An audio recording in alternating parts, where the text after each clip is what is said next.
আসসালামু আলাইকুম প্রিয় দর্শক, অন্য মঞ্চের আলাপচারিতায় আপনাদের সকলকে আমন্ত্রণ জানাচ্ছি।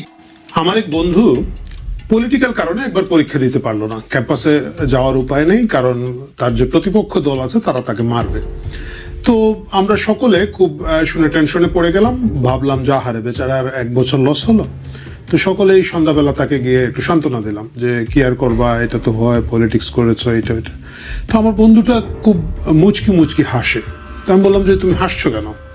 তো বললো, দোস্ত শোনো, এই বছরের প্রিপারেশনের অবস্থা এত খারাপ ছিল, আমি ভাবছিলাম যে এইবার পরীক্ষা দিব না, এই বছর ইয়ার গ্যাপ দিব, না হলে রেজাল্ট খুব খারাপ হবে। তো এখন যেটা হলো, যেহেতু ক্যাম্পাসে ঢুকতেই পারলাম না, পরীক্ষা দিতেই পারলাম না, ইজ্জতটা বাঁচলো কারণ যদি পরীক্ষা দিতে আমার রেজাল্ট বেশি খারাপ হতো তাহলে সকলে বলতো যে আরে ছাত্রটা খারাপ।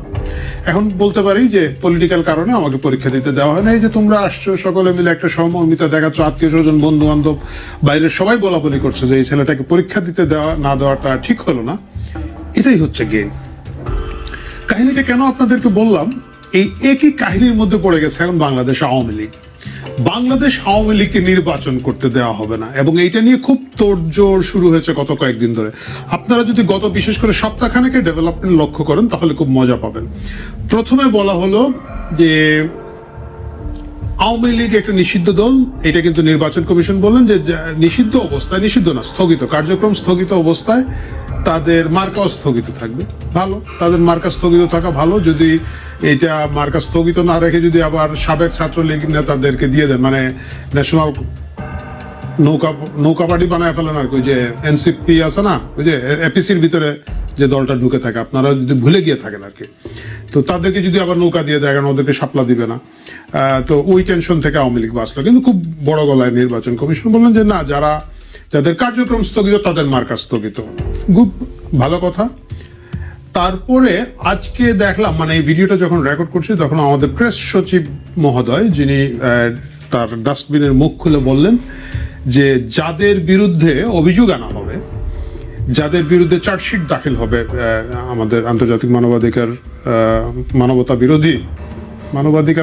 বিরোধী, এখন তো কোনটা যে কি হয়ে গেছে ভাই, যাই হোক, সেই ট্রাইব্যুনালের মধ্যে যাদের বিরুদ্ধে অভিযোগপত্র দাখিল করা হবে তারাও নির্বাচনে অংশ নিতে পারবেন না। এটাও ভালো কথা। তারপরেও দেখেন বিরাট টেনশন আমাদের কিছু কিছু লোকজনের, আমাদের বিভিন্ন দলের বাছুর যারা আছে তাদের মধ্যে এক ধরনের টেনশন হচ্ছে, এবং তারা বলছে যে আপার ভোট জাপায় যাবে। আপা বলতে এখানে শেখ হাসিনার কথা বলা হচ্ছে, এবং জাপা মানে জাতীয় পার্টি, আমরা সকলে জানি। সুতরাং জাতীয় পার্টিকে নিষিদ্ধ করে দিতে হবে, আরো ভালো।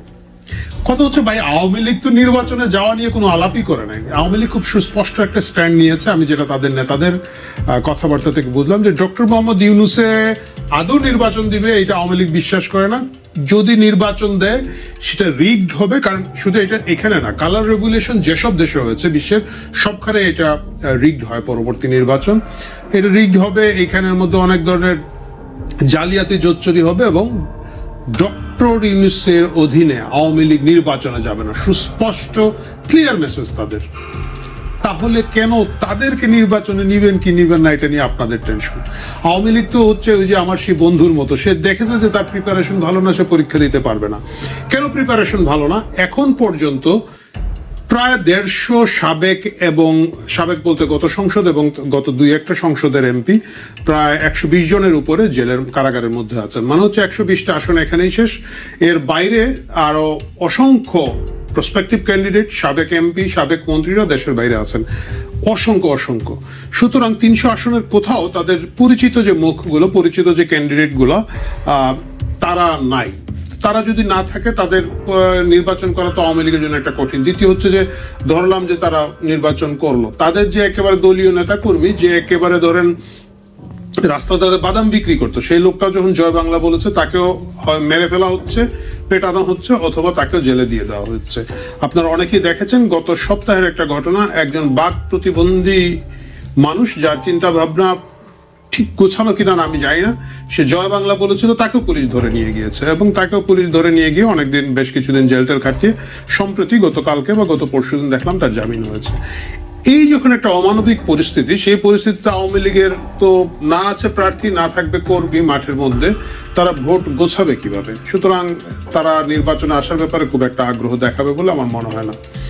বরং আগামী নির্বাচনে আওয়ামী লীগ যদি না আসে তারা সুস্পষ্ট একটা মেসেজ দিতে পারবে যে আমাদেরকে আসতে দেওয়া হলো না, যেহেতু এখন দেওয়া হচ্ছে না। আমার কাছে মনে হয় কি ডক্টর মোহাম্মদ ইউনূস এবং তার যে যারা চিন্তা ভাবনা করছেন তারা জিনিসটা আসলে আওয়ামী লীগের জন্য সাপে বর করে দিচ্ছেন। তারা যদি আওয়ামী লীগকে নির্বাচনে আসতে দিতেন, গত বলতে 24-এর ঘটনাবলীকে নিয়ে যদি বিরাট ক্যাম্পেইন হতো, আওয়ামী লীগের মধ্যে ভাই এটা অস্বীকার করার কিছু নাই, এড়ানোর কোনো সুযোগ নাই যে আওয়ামী লীগের বিরুদ্ধে একটা বিরাট সংখ্যক লোকজন দুর্নীতিতে জড়িত ছিল, এরা ব্যাংক লুটের সাথে জড়িত ছিল, সামাজিক বিভিন্ন ধরনের সমস্যার মধ্য দিয়ে তারা যাচ্ছিল। সেইগুলোকে ফোকাস করে যদি আওয়ামী লীগকে নির্বাচনে আসার পরে ওইগুলা দিয়ে খেলা যেত এবং সেই বিষয়গুলোকে আরো বেশি করে প্রচারের মধ্যে এনে ভোটারদেরকে ডাইভার্ট করা যেত, সেটা বরঞ্চ আওয়ামী লীগের জন্য একটা বিরাট ক্ষতির কারণ হতো। এবং আওয়ামী লীগের নির্বাচনে একটা ওইটা যদি ভূমি 10 বিজয় হয় তাহলে এটা কি হবে, ভূমি উত্থান পরাজয় হতো আর কি। তো সেই ভূমি উত্থান পরাজয় থেকে আওয়ামী লীগকে বাঁচিয়ে দেওয়া হয়েছে। কিন্তু মুশকিলটা হচ্ছে কি, মাঝখানে কিন্তু আওয়ামী লীগকে নির্বাচনে আসার ব্যাপারে লোকজন মোটামুটি নিমরাজি গড়িমসি ছিল। ইভেন আপনি দেখবেন জামাত, বিএনপি বাকিদেরকে কিন্তু কোন নড়াচড়ার মধ্যে ছিল না। এখন কেন এই প্রশ্নটা আসছে, এখন কেন তারা সবাই বড় গলায় বলছে না আওয়ামী লীগকে আসতে দেওয়া হবে না? এর কারণ হচ্ছে গত 1 বছরের ঘটনার পরে লোকজনের উপলব্ধির জায়গাটা তৈরি হচ্ছে আগেই ভালো ছিলাম।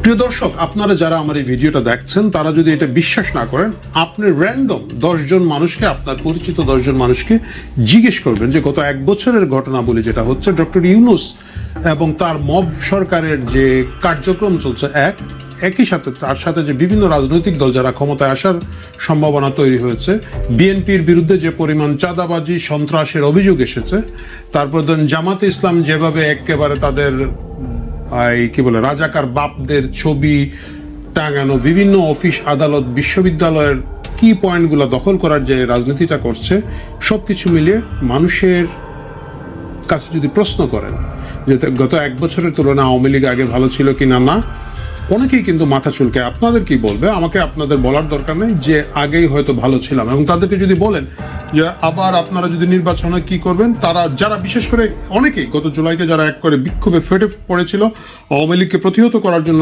নিজ নিজ অবস্থান থেকে চেষ্টা করেছিল, তারা পর্যন্ত হয়তো গাল চুলকে মাথা চুলকে বলবে যে হ্যাঁ মনে হয় আওয়ামী লীগের ভোট দিয়ে দিব। এই যখন অবস্থা, এই আশঙ্কায় এখন আওয়ামী লীগকে আটকাতে হবে এবং এই আটকানোর জন্য পরপর নির্বাচন কমিশন কথা বলছেন, আমাদের ডাস্টবিন ভাই কথা বলছেন। আপনি দেখবেন আমাদের যে জামাতের যে একটা উকিল তাজুল ভাই, আমাদের তাজুল সাহেব বলেছেন যে পরবর্তী সরকার এসে বিচার করবে কি জানি না, তাই আমরা তাড়াহুড়া করে ফেলছি। মানে একটা বিচার যে তাড়াহুড়া করে করা যায় না, মানে সেটা আপনি যতই একটা ক্লাউন বিচারও যদি করে থাকেন, সেটা যে তাড়াহুড়া করে করা যায় না এইটুক সেন্সও তাদের নাই। আপনারা যদি দেখেন 96-এ শেখ হাসিনা ক্ষমতায় আসার পরে বঙ্গবন্ধু হত্যাকারীদেরকে কিন্তু চাইলেই ধরে নিয়ে গুলি করে ফেলতে পারতেন, মানে ইমোশনের জায়গা থেকে যদি আপনি দেখেন।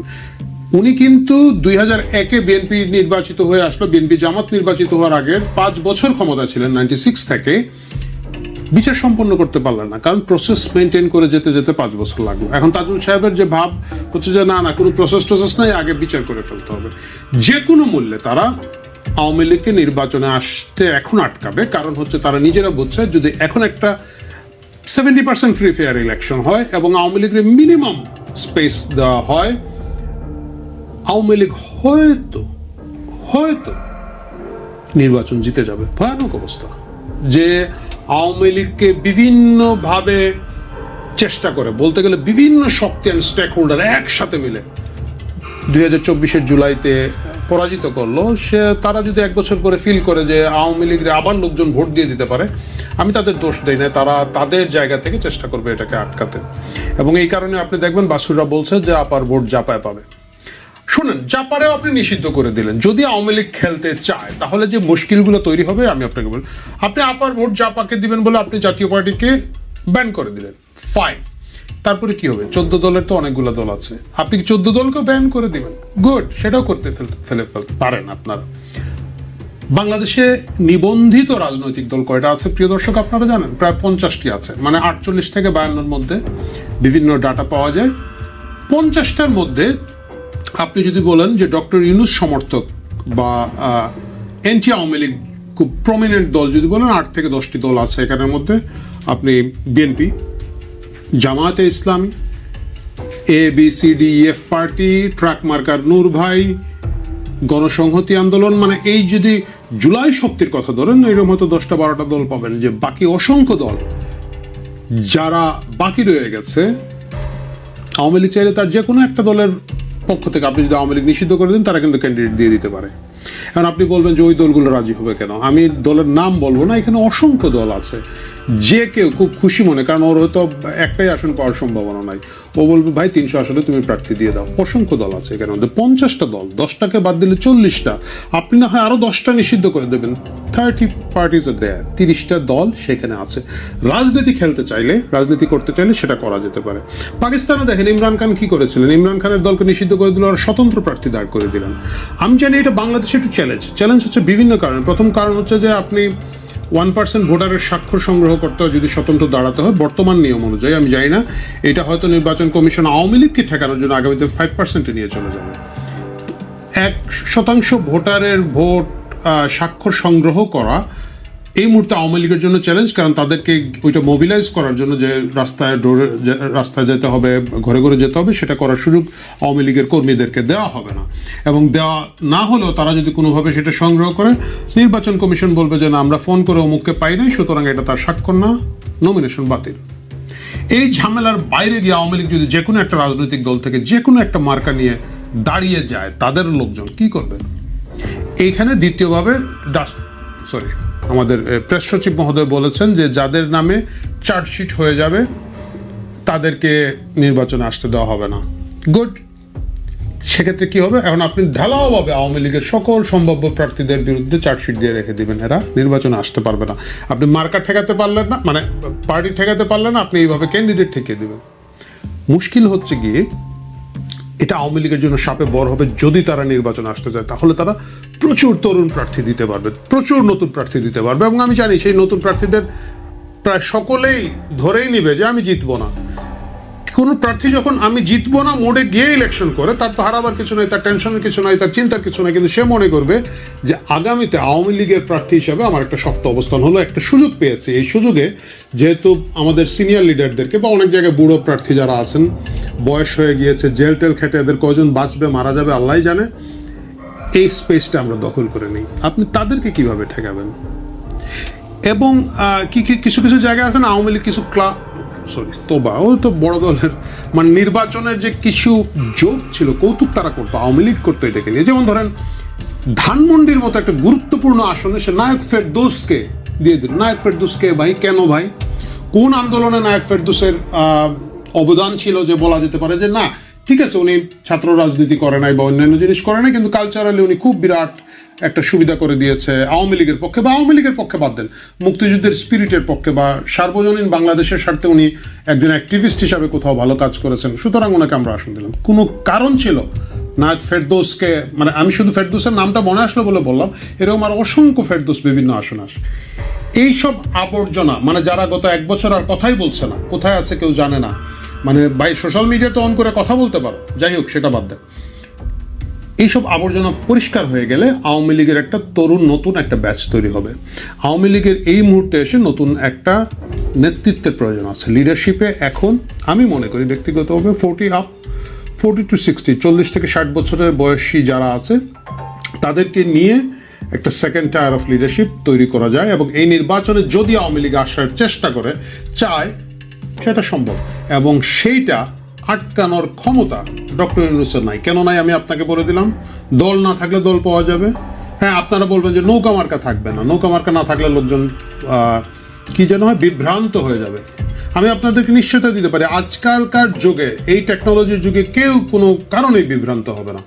কারণ আপনি যে কোনো মার্কা দিয়ে যদি শুধুমাত্র একটু আওয়াজ দিয়ে দেওয়া যায় যে এই মার্কা বা এই পার্টিটাই হচ্ছে আমরা এটা দিয়ে ফাইট করব, সাথে সাথে একবার গ্রাম প্রত্যন্ত অঞ্চল যেখানে আছে সেখানেও আজকাল ইন্টারনেট আছে, সেখানেও আজকাল বিদ্যুৎ আছে। গত 15 বছর কোথায় ছিলেন? মানে ওই বিদ্যুৎ আর ইন্টারনেট ছিল, তো সেখানেও কিন্তু এই খবর পৌঁছে ফেলানো কোনো মুশকিল না। সুতরাং আওয়ামী লীগকে যে এখন নির্বাচনে আসতে দিচ্ছেন না, সেটা আওয়ামী লীগের জন্য সাপে বর। সে এত চ্যালেঞ্জ ঝামেলা নিবে না এবং ইলেকশনের পরেই কেন আমাদেরকে আসতে দেওয়া হলো না বলে মাঠ গরম করবে, আন্দোলন করবে, আন্তর্জাতিক লবি করবে। এবং যদি তারা নির্বাচনে আসে, সেটা যে কোনো পদ্ধতিতে তারা যদি সিদ্ধান্ত নেন নির্বাচনে আসবে, সেটাও কিন্তু ডক্টর ইউনূসের জন্য বিপজ্জনক হবে। সো যেদিকেই তাকান, আগামী নির্বাচনে আওয়ামী লীগের হারাবার কিছু নাই। ইলেকশন করলেও তারা জিতছে, ইলেকশন না করলেও তারা উইন করছে, তাদের পলিটিক্যাল গেইনটা ওইখান থেকেই হচ্ছে।